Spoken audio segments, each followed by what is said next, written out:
خواب آیا تھا کہ میں پانی والی جگہ پہ ہوں، تو میرے ساتھ اور بھی لوگ ہیں، تو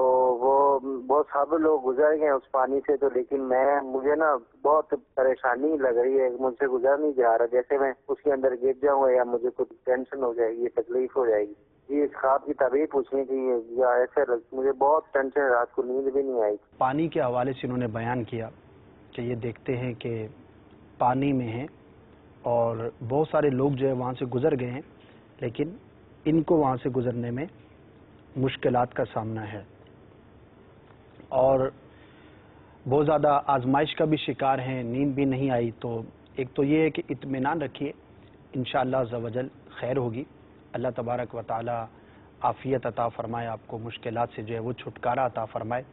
اگر اس طرح کے پانی کا سامنا ہے کہ جیسے بہت بڑا دریا ہے یا بڑی مقدار کے اندر پانی ہے اور آپ اپنے آپ کو ڈوبتا ہوا محسوس کر رہے ہیں، یا دوسرے کنارے پر جانا چاہ رہے ہیں اور آپ وہاں تک نہیں پہنچ پا رہے جبکہ دیگر لوگ وہاں پر پہنچ رہے ہیں،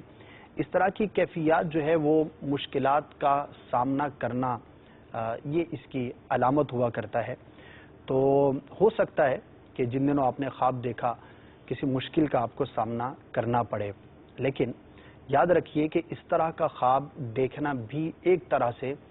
مومن کے لیے نعمت ہوتا ہے کہ وہ ذہنی طور پر ایک تو اس کام کے لیے تیار ہو جائے، اور دوسرا اس کے سد باب کے لیے کوئی بھی اس طرح کا عمل جو ہے وہ اختیار کر لے۔ مثال کے طور پر آپ سمجھتے ہیں کہ ہو سکتا ہے کہ فلاں کام جس کا آپ ارادہ رکھتے تھے یا جس کی آپ کو توقع تھی اس میں مجھے کچھ مشکل کا سامنا ہوگا، تو آپ پہلے سے زیادہ اس کی تیاری کر لیجئے، آپ کی جو اس کے لیے پریپریشن ہے اس کے اندر مزید جو ہے وہ اچھے انداز پر تیاری کیجئے تاکہ آپ اس مشکل سے بچ سکیں۔ پھر ایک اللہ تبارک و تعالیٰ کی جانب سے جب ایک اشارہ ہے، آپ کے لیے ایک تنبیہ ہے، تو دعا کی کثرت کریں، کچھ رائے خدا عز و جل میں صدقہ کر لیں، کچھ خیرات وغیرہ کر لیں، تاکہ اگر کوئی مشکل معاملہ درپیش ہو تو اللہ تبارک و تعالیٰ کی راہ میں اس صدقہ کرنے سے عافیت حاصل ہو سکتی ہے۔ اسی طرح سے اللہ تبارک و تعالیٰ کے راہ میں سفر اختیار کر لیں، مدنی قافلے کے مسافر بن جائیں، ہفتہ وار سنتوں بھرے اجتماع میں شرکت کر لیں، کہ یہ تمام جو اعمال ہیں یہ دعا کی جلد قبولیت کے اسباب ہوا کرتے ہیں۔ نیک لوگوں کی قربت میں دعا کرنا، اللہ تبارک و تعالیٰ کے راہ میں سفر اختیار کر کے دعا کرنا، مسجد میں حاضر ہو کر دعا کرنا، بطور خاص گڑ گڑا کر اپنے رب عز و جل کی بارگاہ میں دعا کرنا، تو یہ قبولیت کے زیادہ قریب ہوتا ہے۔ تو کوئی بھی اگر اس طرح کا معاملہ آپ سمجھتے ہیں تو الحمدللہ مدنی قافلوں میں سفر کر کے کی جانے والی دعاؤں کی جلد قبولیت کے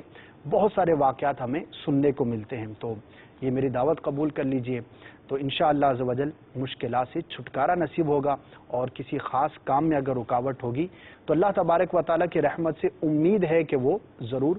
دور ہو جائے گی۔